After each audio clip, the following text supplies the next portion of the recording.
My name is Risha Kara and I am your host for this afternoon. Please note that the seminar will be recorded and made available on the ISER YouTube channel. So we are very happy to be hosting another hybrid seminar as we have experienced the success and practical nature of these types of events in the past. So thank you to everyone who has made the time to join us in person and online.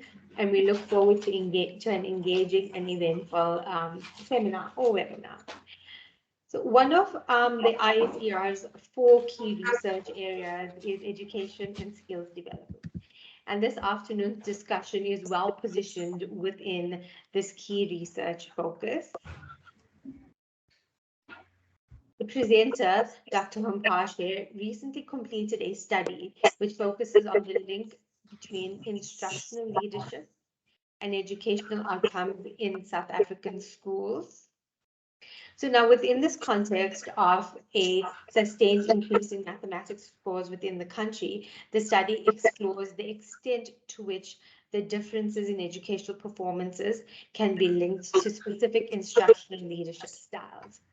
Understanding the dynamics of this relationship is integral, as quality school leadership and management is an important determinant of quality teaching and learning, especially in low-resourced schools.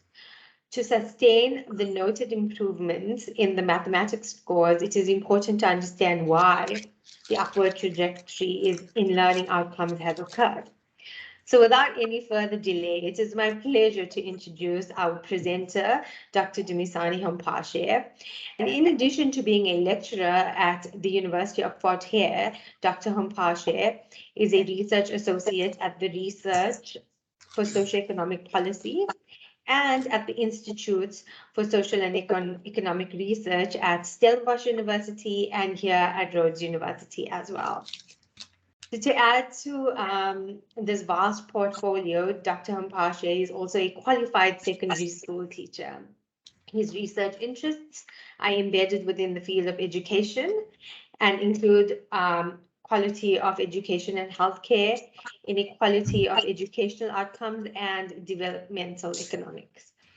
So our respondent for today is Dr. Etabele Mawela, who is an Alan McIntosh Research Fellow at the Institute for the Study of Englishes of Africa here at Rhodes University as well. Dr. Mawela's work centers around the pedagogy of reading and the concept of reading for pleasure in disadvantaged communities. In addition, much of Dr. Mawela's time is spent on transforming seasoned teachers into effective and efficient teachers of the English language, as she teaches on the Bachelor of Education, English Language, and Bachelor of Education honors degrees. So a heartfelt thank you to Drs. Hampashe and Mawela for taking the time out of their busy schedules to be with us this afternoon. We anticipate a very thought-provoking and engaging discussion as we make our way through the afternoon. Lastly, the seminar will work as follows. Dr. Hampashe will present for about 30 minutes, followed by a response from Dr. Mawela for about 10 minutes. And thereafter, we will have a time for questions and comments. And for those who are joining online, please post your questions in the chat box, which we will be monitoring throughout the presentation. And we will discuss, we will attend to them at the end of the presentation. And for those who are attending in person, please feel free to share your questions with us during the question and answer session at the end. So without much delay, I hand over to you, Dr. Hampashe. Thank you, Dr. Kara, for your wonderful introduction. And also, I'm grateful for this opportunity. Good afternoon, everyone. And I also thank you for joining this seminar. The talk I will be presenting this afternoon is based on a working paper that has been funded by the Human Science Research Council. Your comments and inputs will be highly appreciated. Before I start, allow me to particularly thank the following individuals who supported the study from its inception. I'll start with Dr. Vijay Reddy from the HSRC, Professor Martin Gustafsson from the Department of Basic Education, and Professor Cyril Mbata from Rhodes ISER. I believe you will agree with me that the following quote by President Cyril Ramaphosa in his address in 2019 during the Basic Education Quarter, he said the following: we need a functional leadership and accountability system that involves the school management teams, the teachers, the representative council of learners, the school governing bodies, and the community at large. With visionary leadership, we will succeed and our education system will achieve its intended objective. Implicit in the president's words is the key role that should be played by school principals in leading their schools. The hypothesis that drives this study is that quality school leadership, as implemented by a principal, will lead to students' improved learning outcomes.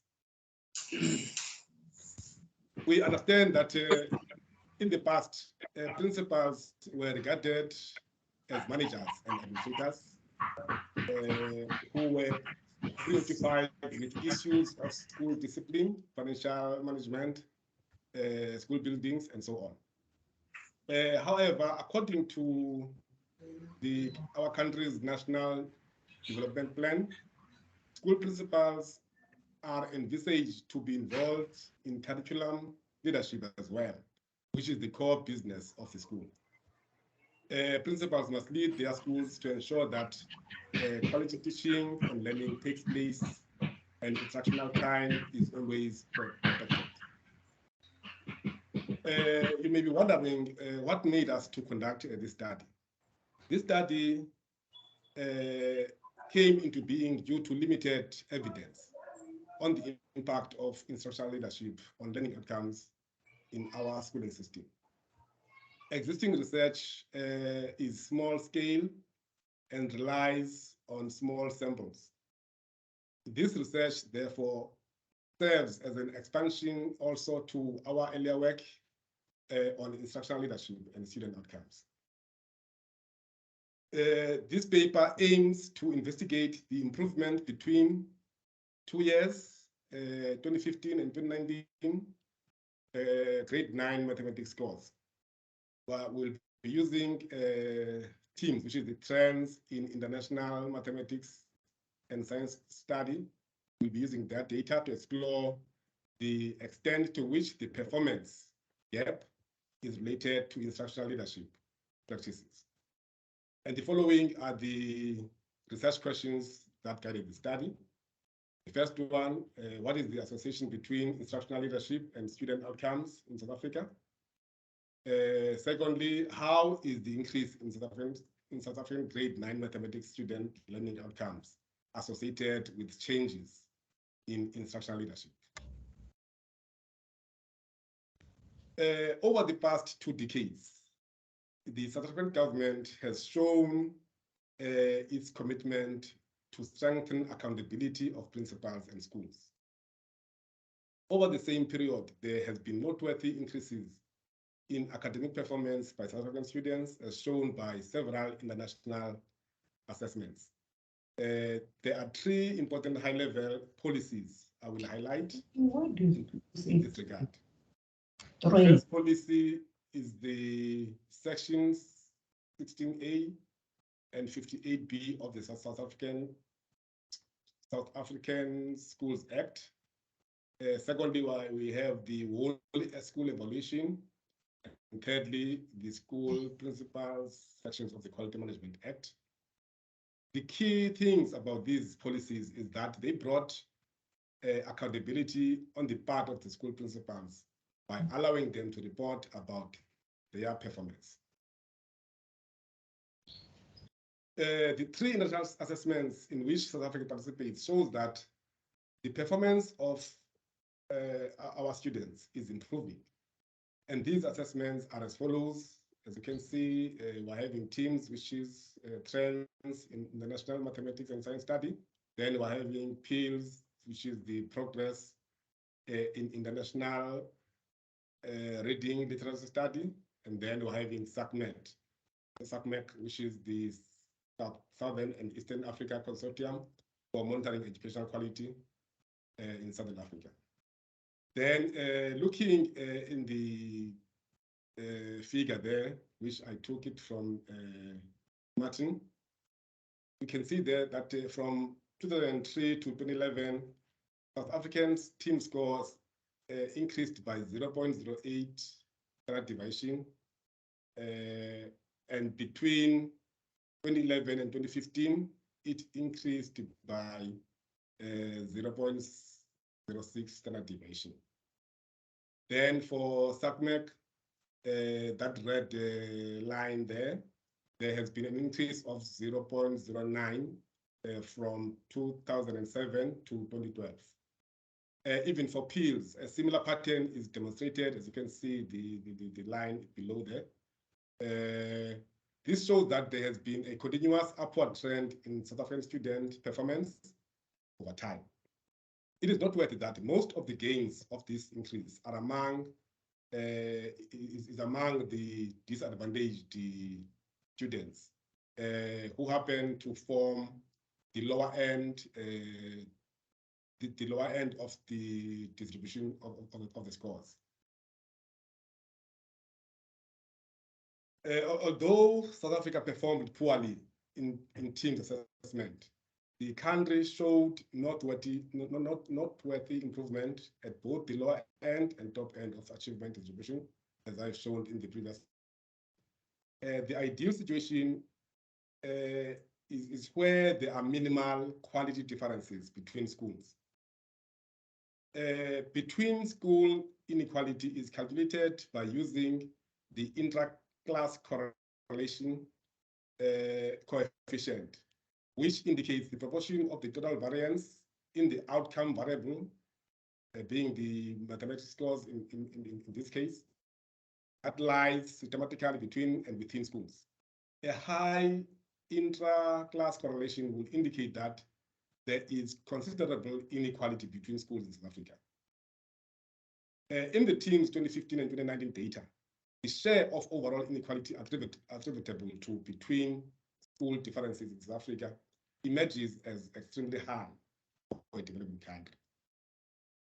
South Africa's between school inequality with respect to grade 9 mathematics remained persistently high. As you can see there, it has been 51% in both years, 2015 and 2019. This means that school level variables, and particularly instructional leadership variables, describing what occurs in schools, they deserve special attention. After excluding the top quintile of schools, understand that you understand there are some quintile which are based on the socioeconomic status. There are 5 quintiles, and now the first 4 quintiles happen to be the lower socioeconomic quintiles. And we're having now the 5th quintile, which is the upper quintile, which is based on those schools or communities that are better off. Therefore, after excluding now the top quintile of schools, South Africa's proportion of between school inequality emerges as typically low for a developing country. Moving to the next slide, Teams International has created a set of international benchmarks to provide participating countries with comparable descriptions of what students know. Teams defines 4 categories of benchmarks, namely the low benchmark, which is having scores that are between 400 and 475 points. And then we're having the intermediate level, which is having scores from 475 to 550 points. Then we'll be having the high benchmark that is having 550 to 625 points. And the last team's benchmark is the one which is above 625 points, which is referred to as the advanced level or advanced benchmark. Looking at this graph, we find that in 2015, about 19% of grade 9 mathematics students achieved a score of between 400 and 475 points, which is referred to as in teams as low-level benchmark. However, in 2019, this proportion of students increased to about 25%, as you can see there. Therefore, there were many students who achieved that benchmark in 2019. A similar pattern occurred in higher teams benchmarks, like for instance, if you look at the intermediate one, we are having 11% in 2015, and in 2019 we had about 16%. Then also looking at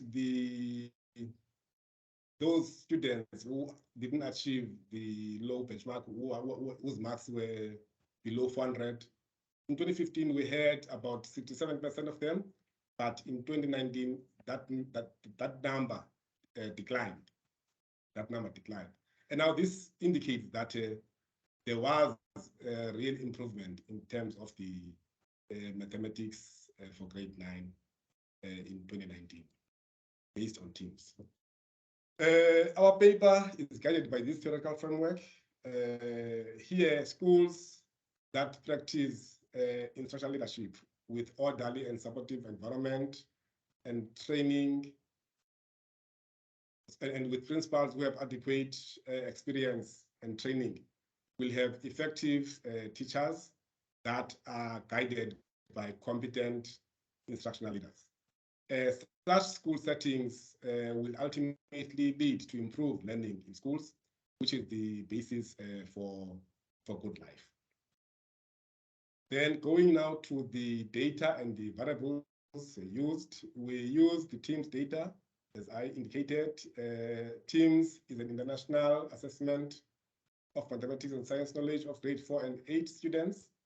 It is mainly aimed at assisting countries in monitoring and evaluation of their mathematics and science teaching and learning, as well as their achievement outcomes over time and across grades. Therefore, it's a tool that countries are using to try and improve their education systems. The team cycles have been conducted in intervals of 4 years since 1995, and teams 2015 and 2019 assessments were the 6th and 7th cycles, respectively. Looking at the variables, the dependent variables in our paper is the team's mathematics scores. Our variable of interest will be the emphasis on academic success scales, like there are questions that are directed to the principals. Therefore, those questions, we combine them to form, anyway, teams combines them to form a scale which is known as the emphasis on academic success.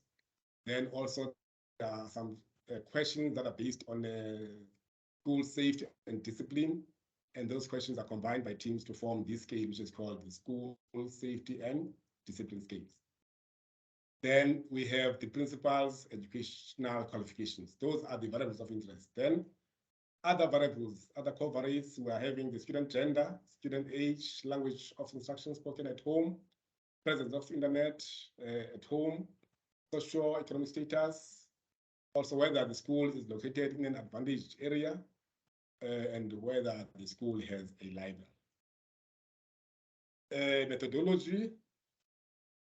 You remember that our first research question examined the association between instructional leadership and student learning outcomes in Africa. To answer this question, descriptive statistics and multivariate regression analysis were conducted. Our second research questions considered the relationship between instructional leadership and the increase in mathematics students' learning outcomes from team 2015-2019.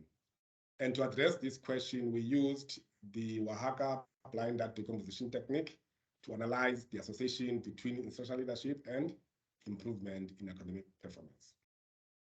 The OB decomposition approach was first used in the labor economics to identify discrimination. Recently, the approach has been used by education economists to examine gaps in learning outcomes with respect to the following. one, urban-rural status, gender divide, and student socioeconomic status.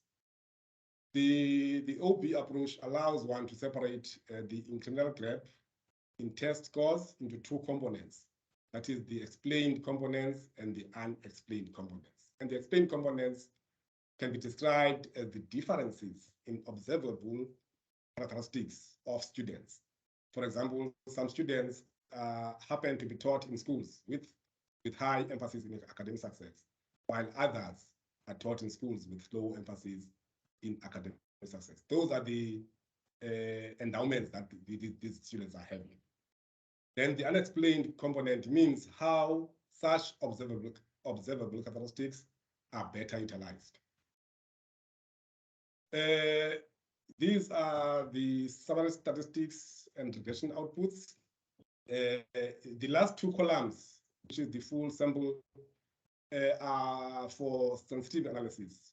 What I did, I used the Teams is having some missing data.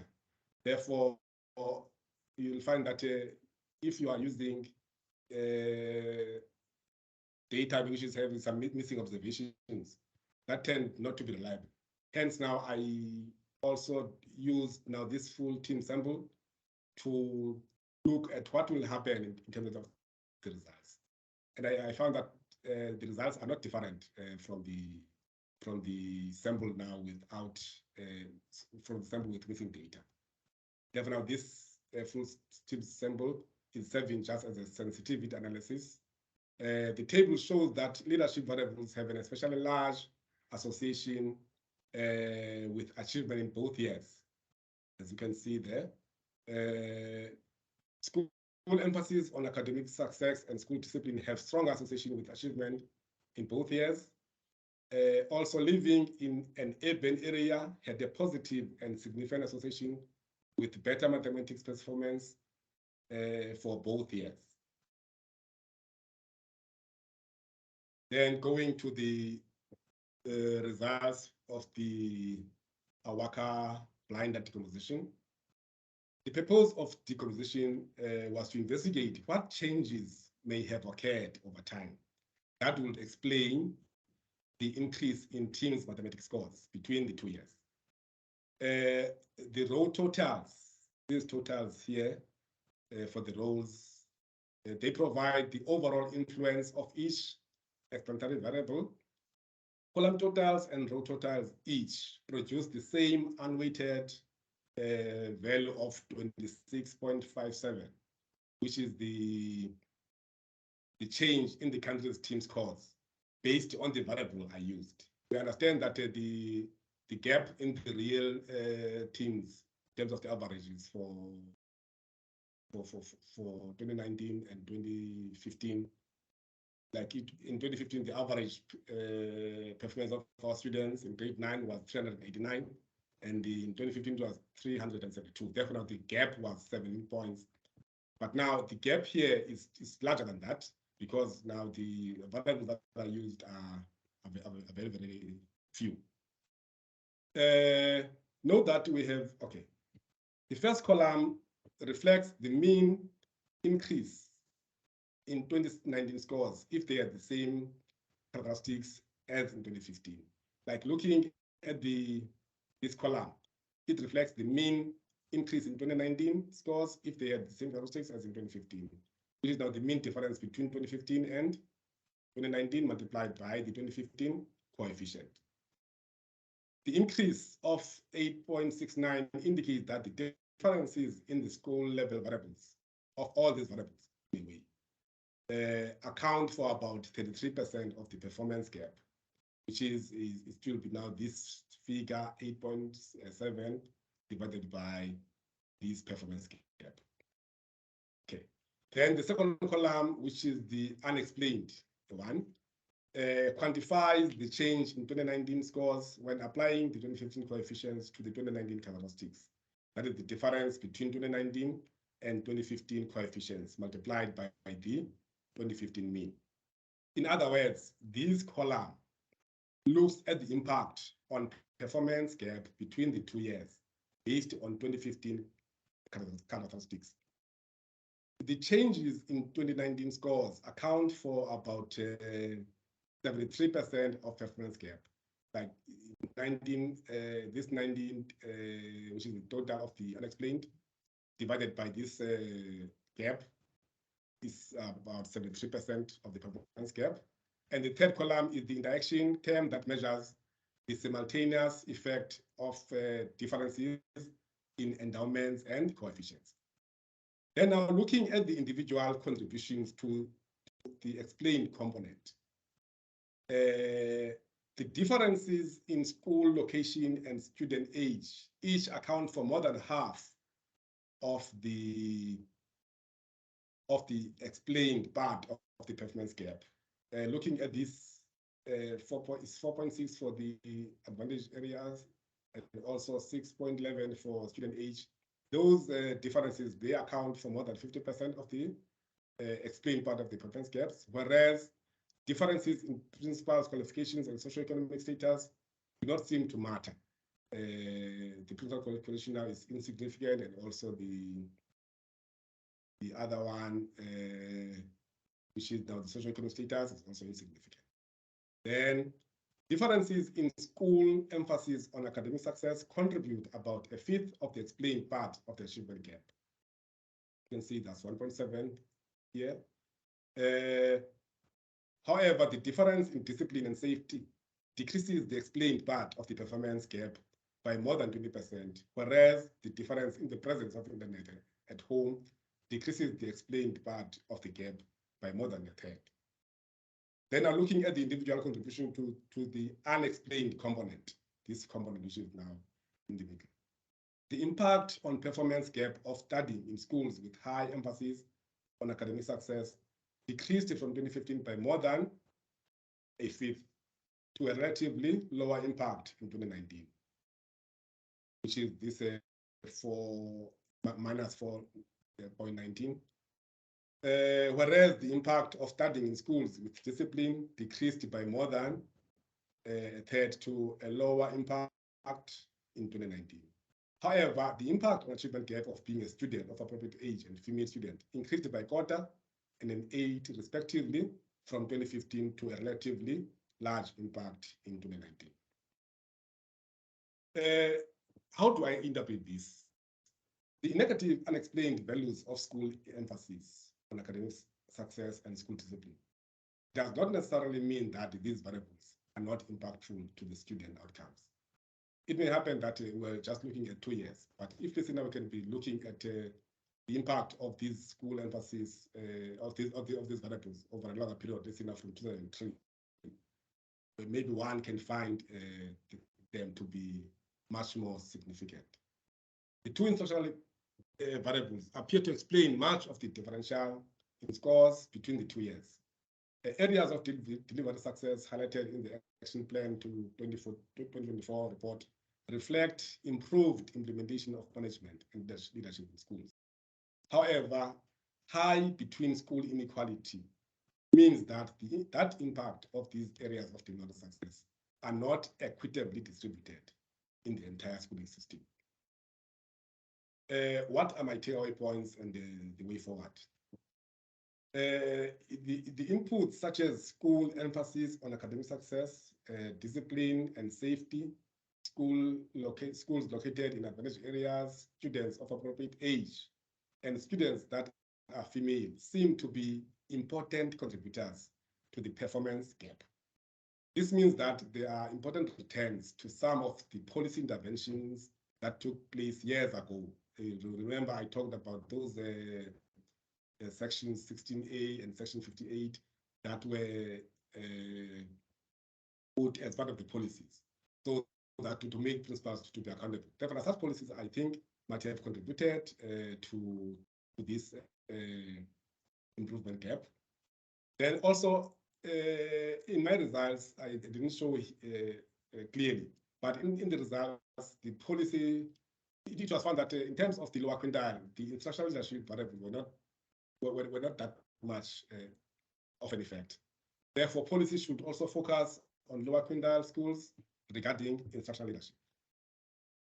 This is the end of my presentation. Thank you so much for listening. Thank you very much for that, Dr. Hampashe. I think it was certainly very, very informative.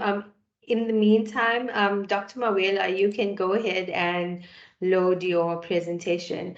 I thought, the presentation was, the point that you mentioned, where the role of the principals was very important in, the direction that the school takes, and of course the overall outcome of the learners. That was quite an important point that you raised, because I think normally we look at school principals as more of a management role, and not so much embedded in the finer details of the teachings. I wonder if there's extra time later on. I would like for you to speak a bit more on how you looked at the concept of instructional leadership, and how was that measured. But of course, we can speak about that a bit later. And then I think you highlighted very important factors like gender, safety, and discipline within schools, and also the location of schools, which now which we see has an effect on learnership outcomes, which I think for me was very interesting. But thank you so much for that, Dr. Hampashe. To everyone that's online, please remember that you can post questions in the chat box, and we will attend to them at the end of the response by Dr. Mawela. Dr. Mawela, are you ready?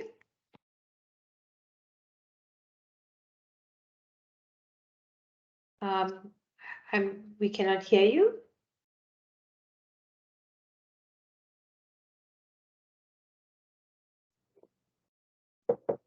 Can you see the presentation? We can see it. Prof, there's also a lot of interference in the sound, but we can see the presentation, yes.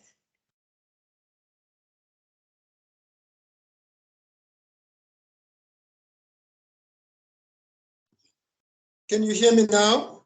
Yes, we can hear you now, and the sound is great. Also, if Dr. Mawela can go into presentation mode, so into slideshow mode, that would be useful as well. Can you give us a moment? Not a problem.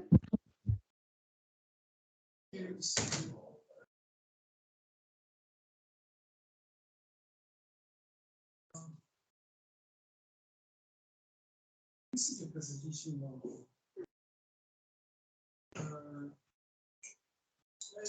Where should I go here?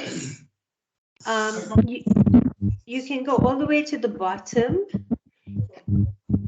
and then next to the percentage sign, there's a little screen, Prof. Okay.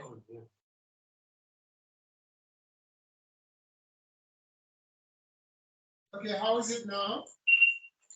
It hasn't changed.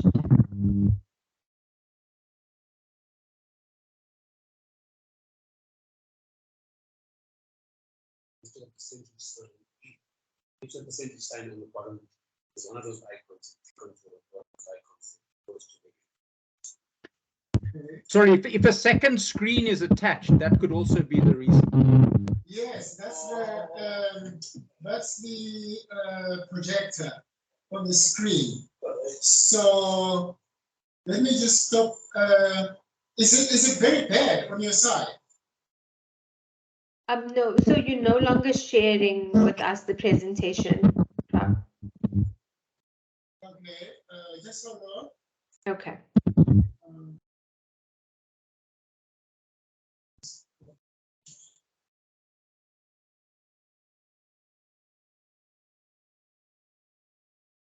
Okay, Tamrin, can you share on your side? I'll stop sharing here. Am I sharing now? Tamron is sharing, Prof. And if possible, can you move the camera to Dr. Mawela? We can't really see her at all. Okay, that's the closest that we can see right now. So yeah, I can't move the camera any further. But can you hear her when you speak? Can they hear you? Good afternoon. Can you hear me now? Yes, most definitely. Thank you. Please go ahead. Okay. Thank you, Chair, for this opportunity, and thank you very much, Dr. Hampashe, for a powerful presentation. You used a very fine comb, to try and comb out, tease out an area that we never think about. We seldom think about the impact of leadership on the learner performance. We normally talk about leadership, but somehow we separate the two, learner performance and instructional leadership. We don't usually put those together. So thank you for touching this area that is seldom touched. And I like the way you went through your the research, the steps that you took to take into account all the points that, in my opinion, matter.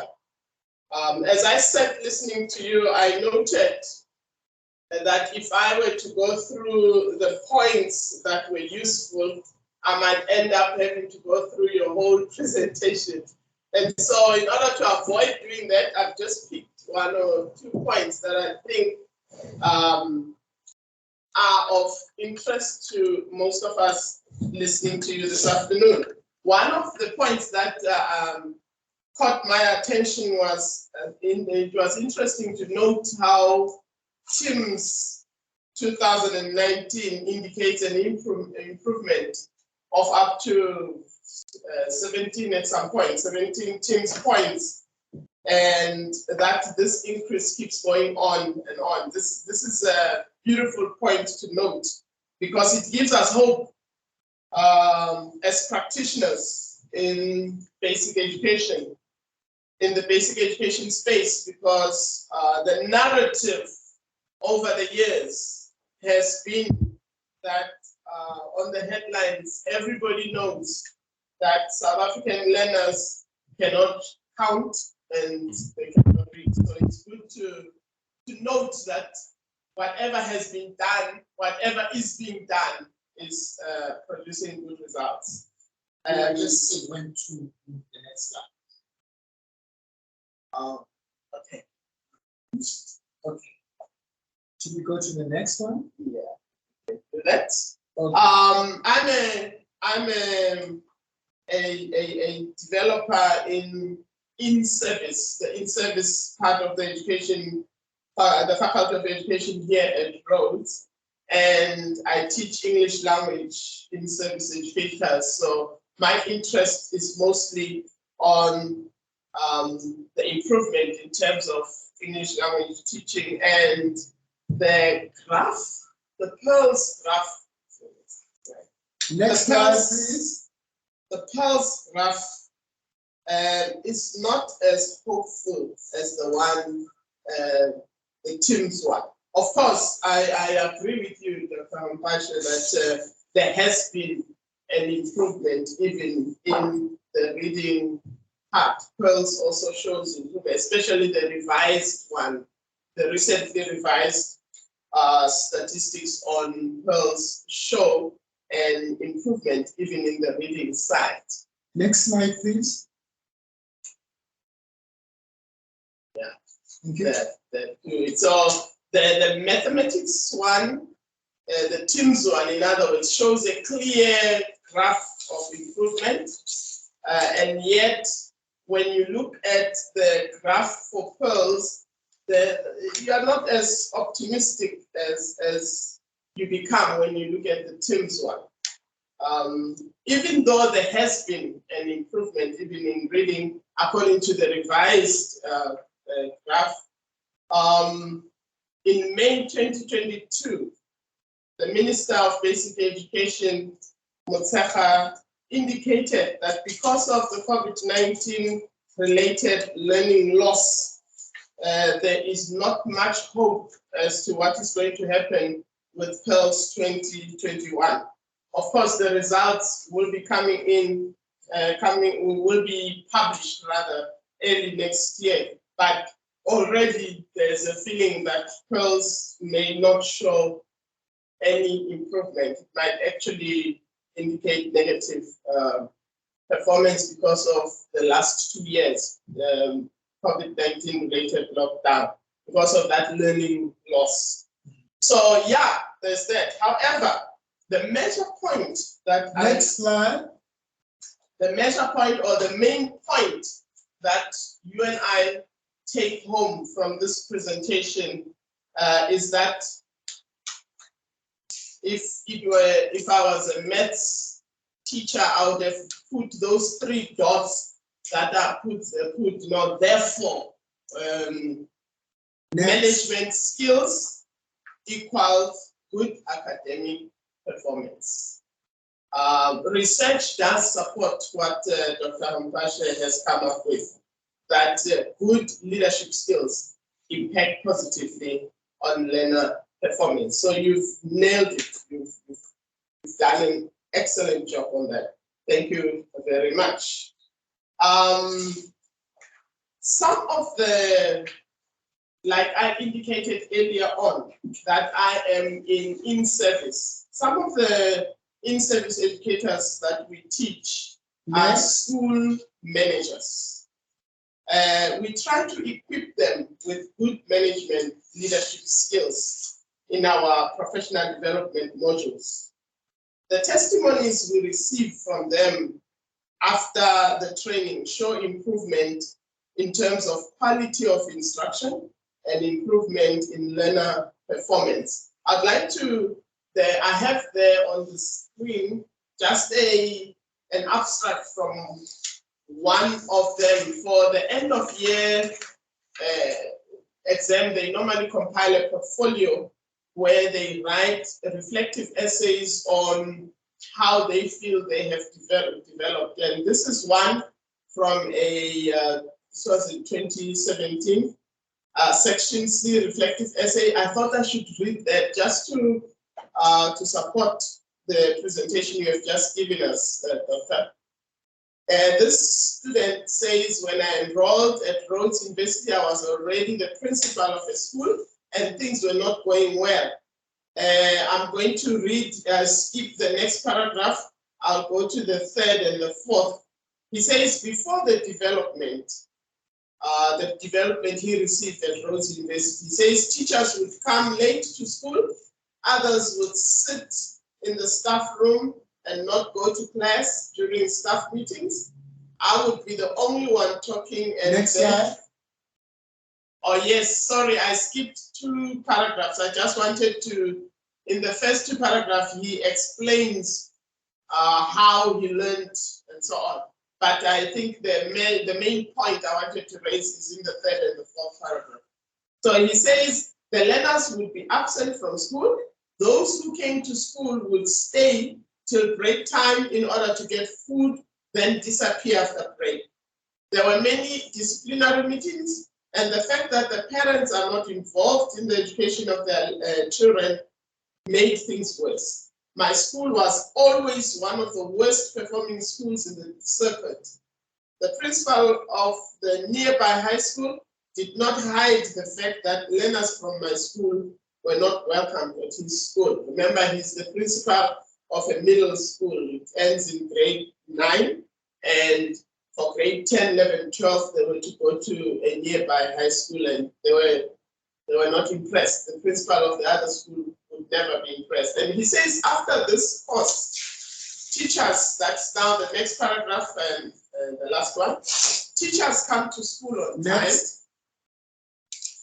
I'm the first person to arrive at school.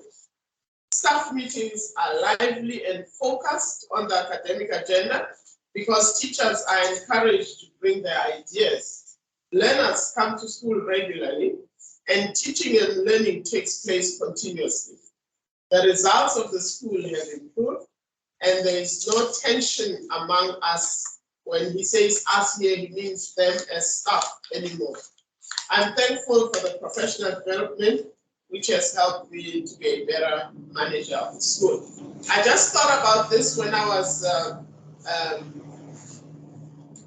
looking at your abstract, Dr. Mpasha, and I realized that, yeah, there is some truth when a leader of the school is managing the school well.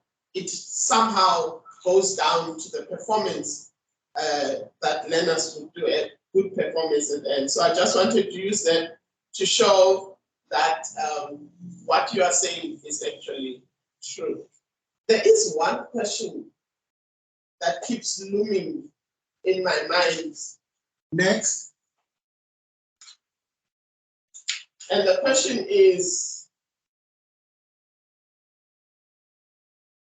what leadership strategies or what kind of leadership do we need in our schools today as we deal with the learning loss that has come about because of the COVID-19 pandemic-related lockdown? Research shows that there has been a loss of 1 year as far as reading in particular is concerned. I indicated that that's my area. There is a loss, and the fact that we've lost a year in terms of reading makes me convinced that it was not just reading. We've lost all the other areas. At least a year has been lost. And so my question is, what leadership strategies or what kind of leadership do we need in our schools today as we deal with the learning loss that has been incurred over the last 2 years? Thank you so much.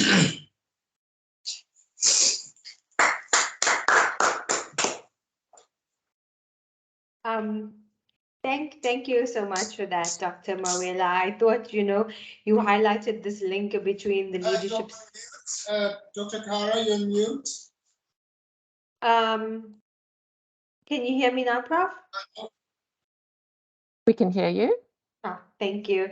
No, I was just saying, the link between the good leadership skills and the good academic performance really came out, in your response, but also the way you triangulated the qualitative and quantitative research findings to underscore this important topic was very, very interesting, and I really appreciate that, and also seeing how the real change occurred based on the case study that you presented. So thank you so much for that, Dr. Mawela, but also just a massive thank you to both Drs. Mpashe and Mawela on the very thought-provoking presentation and the response thereafter.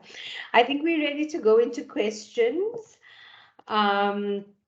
So I know that there have been some questions posted in the chat box.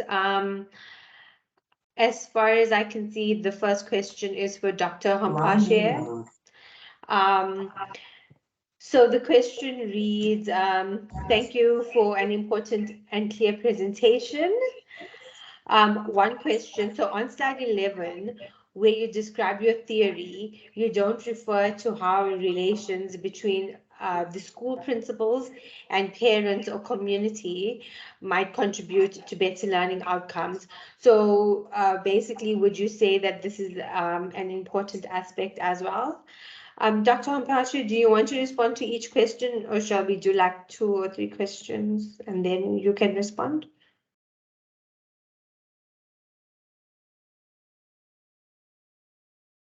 Dr. Mpashe, you are muted. No, I think maybe it would be better if I respond to each question as it comes. Okay, sure. Did you hear the first question? Yeah, can you please repeat it? Because I was trying to check it here, but I can't see it on the charts. No problem. So the first question is from Martin Gustafsson, and basically he thanks you very much for the important and clear presentation. And he has one question which refers to the information that you presented on slide 11, where you describe your theory. He states that you do not refer to how relations between the school principals and parents or the community might contribute to better learning outcomes. And do you think this is an important factor? Okay, thanks, Prof, for your question. Yes, I think the matter of relations between the principal as well as the SMT with the parents is very, very critical. I remember, for instance, I was just in schools. It was last week, we were just doing some interviews with principals and educators. And now this came out that teachers are complaining about the parental support they're not getting from parents. Like most of the learners, they are being taught that now they are teaching. They are living with grandmothers. Their mothers are not nowhere to be found. Therefore, because of that now, it shows with the lack of interest among the students and with the non-supervision of the homeworks and all those things. Therefore, I think really the parents should be very, very much involved when it comes to the education of their children. Thank you. Thank you. Thank you for that response. The second question comes from Professor Cyril Limbata. He actually asks two questions for clarity. So the first question looks at, he says he's not sure how improvement is identified from 2015 to 2019, and that refers to the data on slide 10. And then the second question is why use or report on the regression sample versus only just reporting on the TIM sample? And that refers to the information on slide 14. Okay, thanks for that question, Prof. Maybe I will start with the last question. Why do I report on the regression sample versus only just reporting on the TIM sample? As I was indicating, like looking at the TIM's data is known that for its missing observations, maybe due to non-response or other reasons. Then, like now, what I did was to put those missings in the full sample just as a control measure, or as just to check whether now if the results are they similar or are they any difference. You see, therefore now when I report, I think it should be. I think I should be reporting on the experiment part rather than reporting on the control part. I take now that full sample now as the control part. Then I take the sample that I used as the experimental part or the treatment part. That's why now I was using it. Then secondly, on the other question about I'm not so sure how improvement is identified from 2015 to 2019. That one, Prof, it identified due to the percentage points of teams. That is now the increase in terms of the average. One can see that the average has increased from by 17 points. And also besides the average, you can see also the proportion of students. For instance, looking now at those benchmarks, where our kids, in terms of the higher benchmarks, like low benchmark up to the intermediate, and also high benchmark, the proportion of those now who were achieving are more than in 2015 in terms of the proportions. Hence, now that indicates that there is indeed an improvement in terms of the results, and also that is also being reinforced by other assessments as well. As you can see, even the SACMET data that looks at the grade 6 learners, and also looking at teams, it also shows the same pattern, that of the improvement of the results. Thank you. Thank you so much for that clarity, Dr. Hampashe. Are there any questions from people who are attending in person? Yes, please. There are people questions. I'll start from closest to the mic. Just there, yeah. Yeah, no, yeah, if you want everybody to see, you can stand, it's fine. Okay.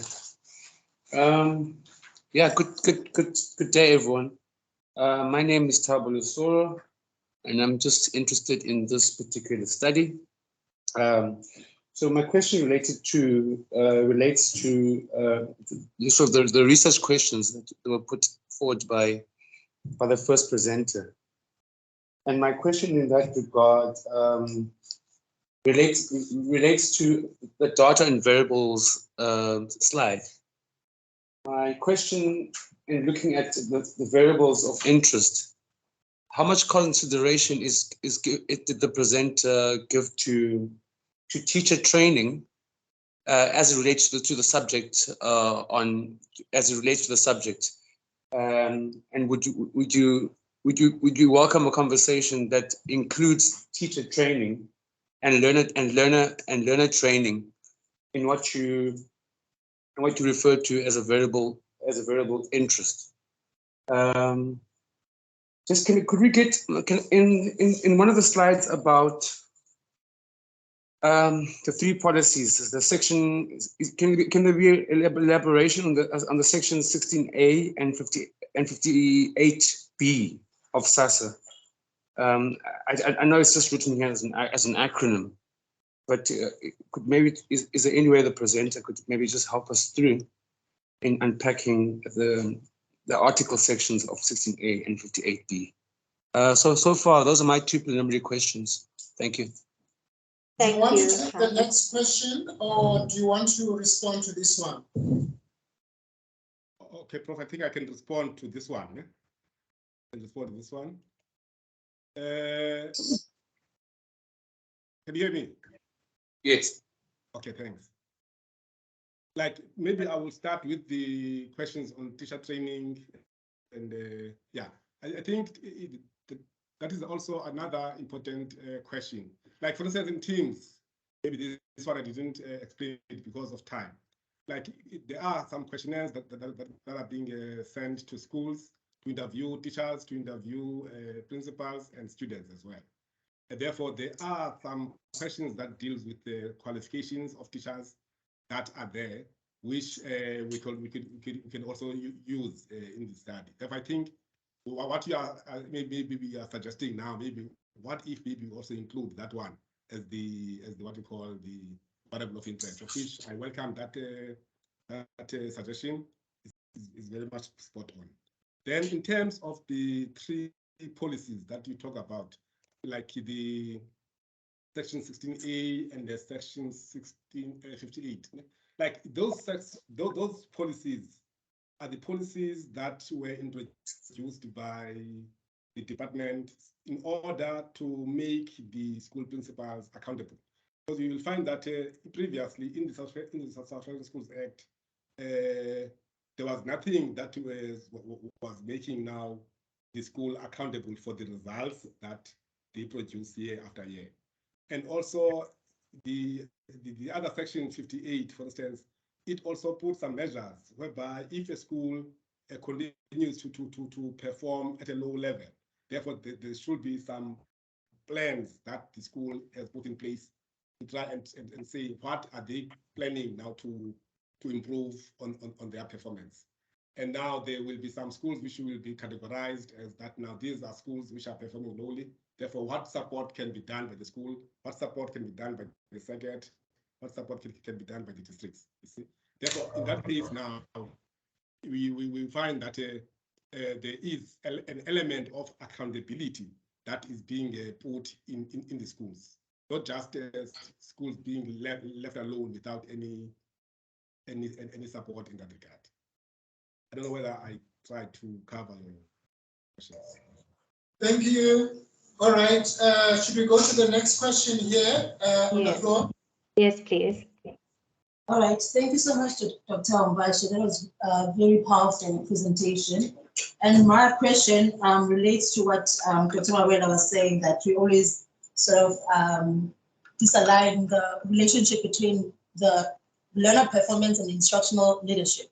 So my question was, I don't know, it could be your observation pre-2019 or even beyond 2019, what the role of intergenerational leadership that plays within our school, within our schools, and how does that play out?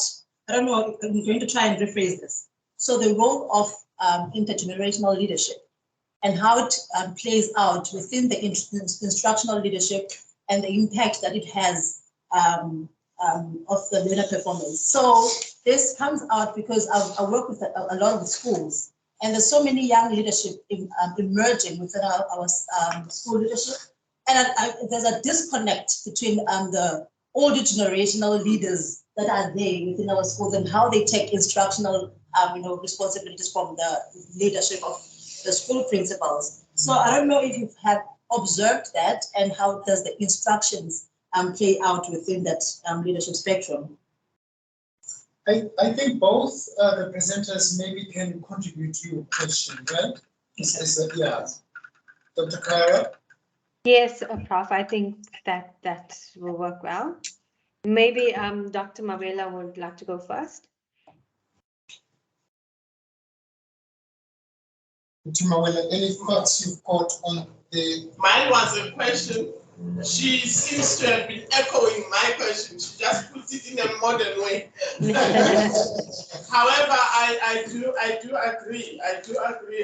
Chair, that we have a challenge where there is the young generation, the one we call the 2000s. They come with a lot of new ideas, a lot of innovative ideas, but they find someone my age who says, I've been here since the foundation of this school. This is the way it has been done. And I think the best thing that can be done is the two need to agree to talk. We start right from home. Remember, our society, our communities are built of families, right from the house.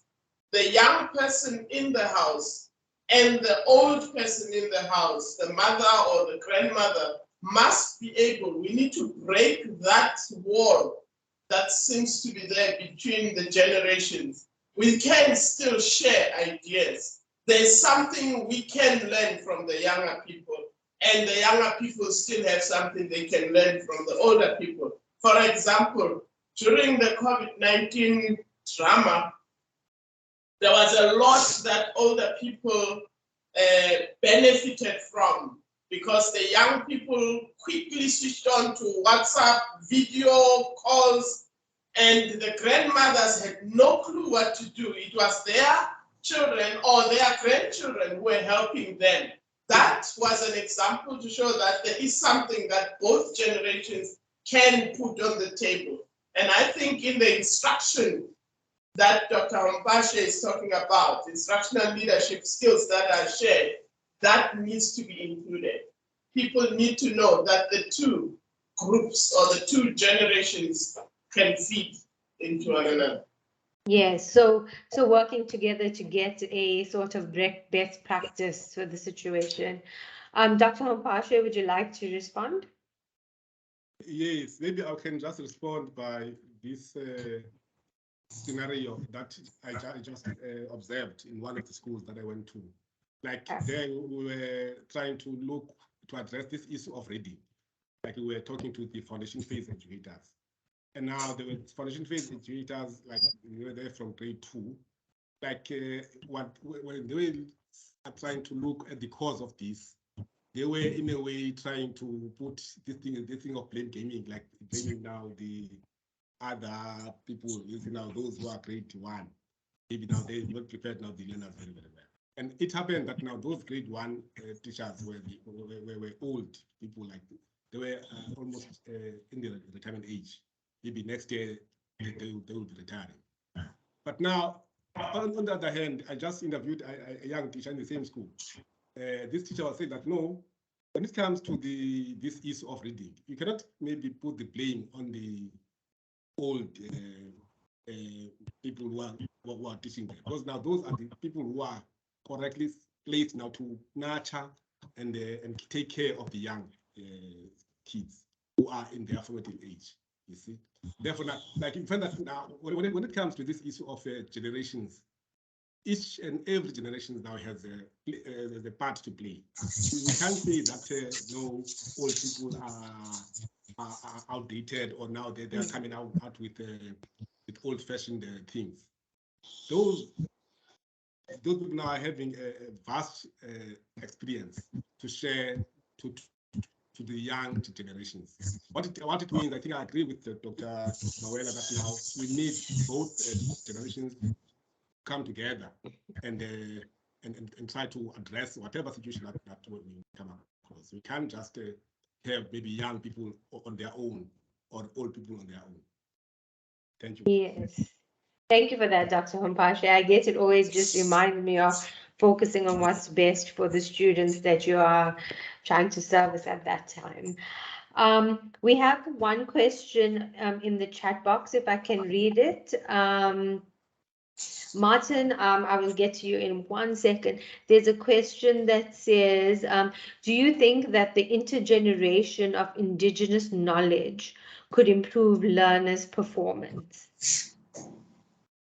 Dr. Hampashe, do you want to respond, or shall we also get Martin's question and then you can respond to both?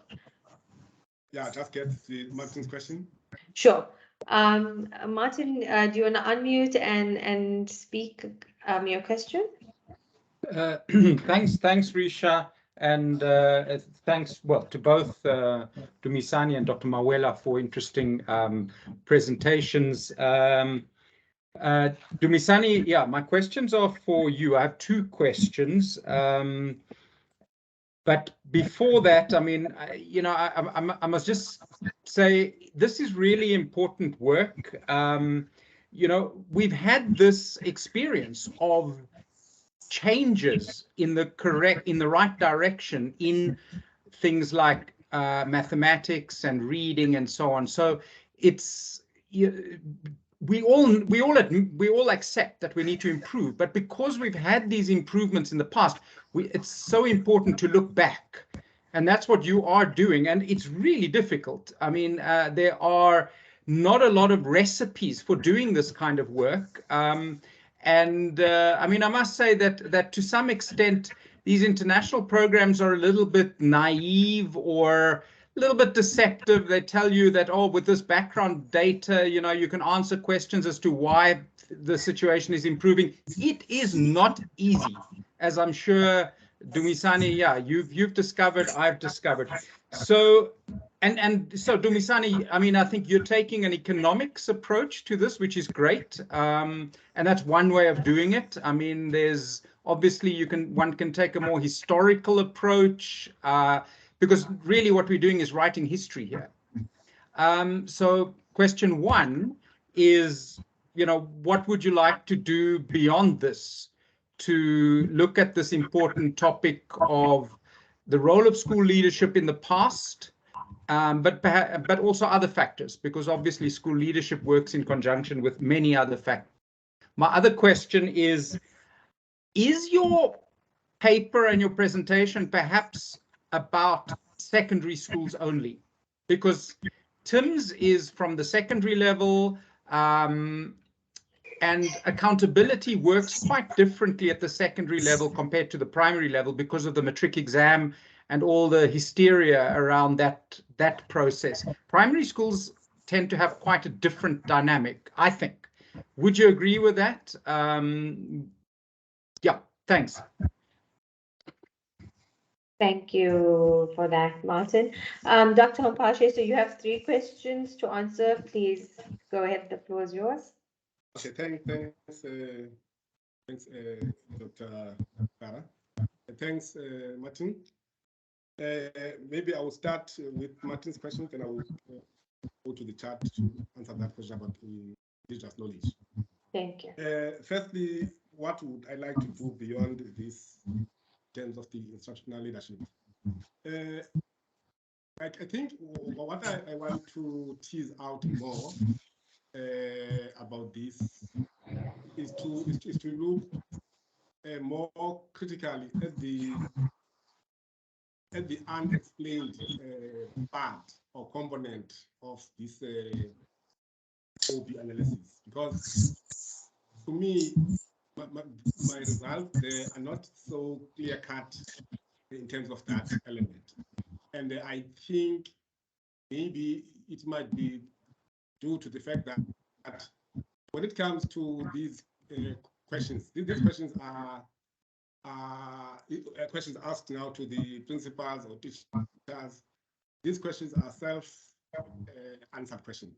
Like maybe there's an element of things like your social desirability bias that might be there, and maybe hence that some of the results are not coming out clearly. And also maybe I would like to look at the process now. I just looked at 2 years, which is now 2015 and 2019. Maybe if I can look also at other years, maybe 20, let's say now starting now, maybe from 2003, 2011 up to 2019 and maybe beyond. Maybe that could maybe give me a fuller picture, which might be more enriched than just looking at only two years. Then also in terms of your second questions about the secondary school versus primary, yes, my paper was looking at the secondary school level.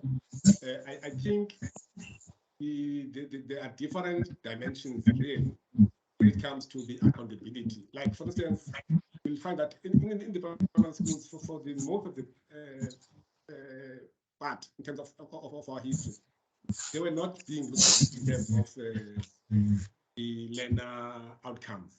What the focus was in terms of the country was looking at grade 12. But we understand that now there are efforts to try and address that. Therefore, it's very much important also to look into this area because this is the area which is very, very critical because it is about the foundation. If we don't fix the foundation, we can't be able now to fix the roof. Hence, now it's important now to try and address this issue where it originally originates in a way. Therefore, I think I agree with you when you say that now we need also now to look at the accountability in terms of the primary schools. Then looking at the questions on the integration of digital knowledge, whether it could improve learner performance. The issue of indigenous knowledge is very, very critical. I think I agree with you when you think about it as that it can improve learner performance, because we find that when it comes to some of the concepts that are being taught to our kids, they are taught as if these concepts are foreign or these concepts are new. Therefore, now there should be a way whereby when a concept is being taught, it is linked to the home of the child. So that now the child now does not find this thing that it is foreign to him or her. Hence, like there should be some projects that take the learner to go and find information from grandparents and all that. That in that way, it will make like the learning meaningful. Like for instance, things like in our Xhosa tradition, we know that we do have some rituals that we are having, whereby the slaughtering of the calves and all those things, and Komboti, that is not that beer, which is African beer, which is being done. Therefore, those issues they can be linked, for instance, with some of the subjects, whereby there can be some project that students like are doing, so as to try and make this learning and education more meaningful to our kids. Thank you so much, Dr. Tara. Thank you for those answers. I think you definitely addressed all three questions. I see we have a hand up by VJ from VJ Reddy. Would you please unmute and have a chat with us? Thank you, Dr. Carlos. Thank you, Dumisani, for your presentation. It's wonderful for me to listen to a presentation about TIMS, and that is happening in all different institutions, Rhodes, Fort Hare, and So that's very pleasing that the scholarship is not only in the HSRC or in DBE, but it's an expanded group of people looking at the data and trying to, and analyzing the data with some sort of findings to help the system. So Dumisani, you're the expert now on leadership. And as I listen to principal leadership in a school, and as I listen to the different questions that were asked of you about styles of leadership or age, etc., I just want to put this challenge to you to say, okay, you were constrained in your analysis by what data was collected through TIMS. There's a particular survey and an instrument, and you could only use that data.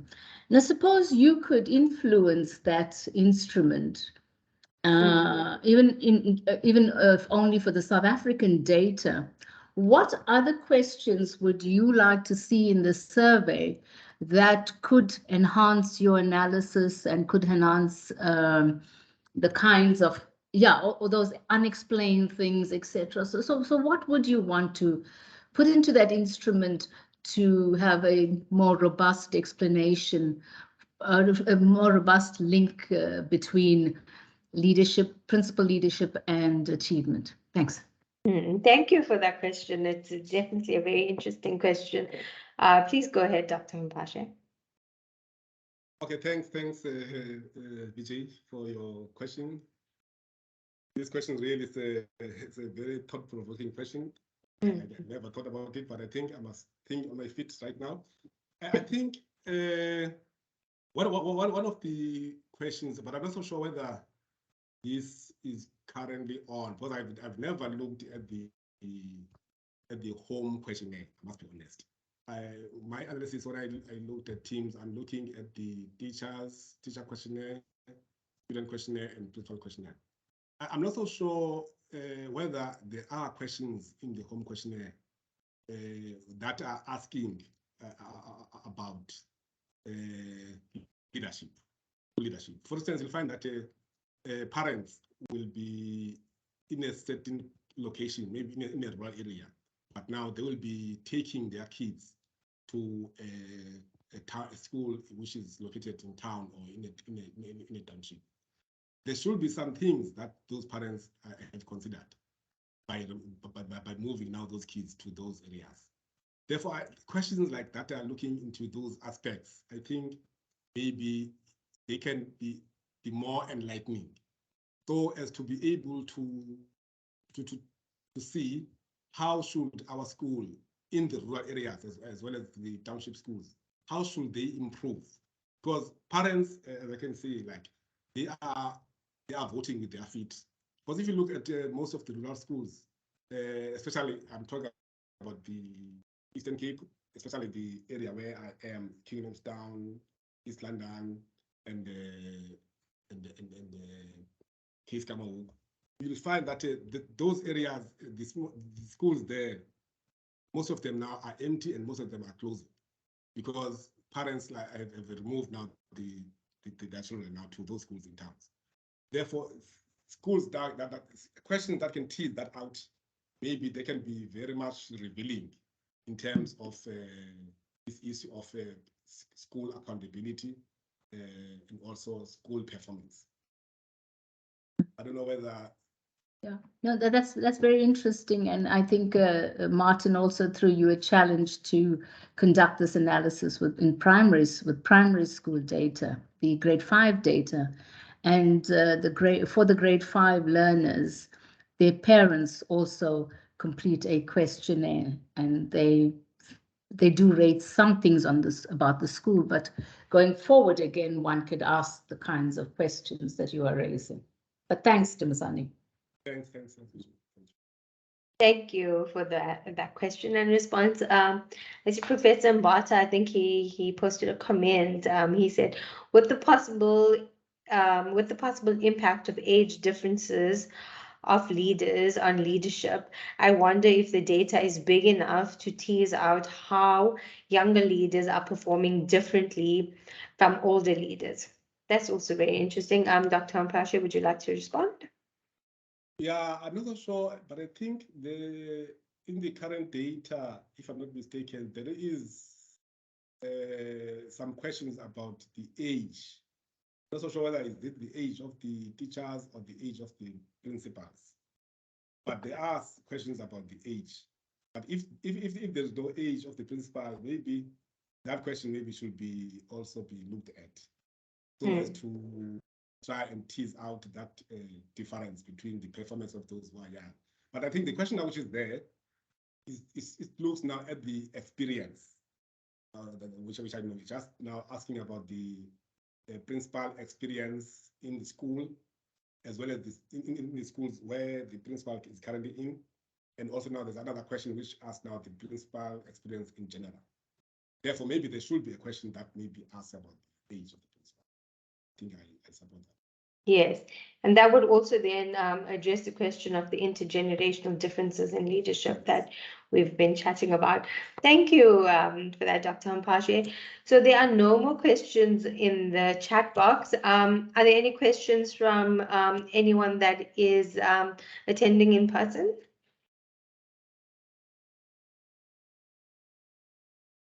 I'm going to take that as a no.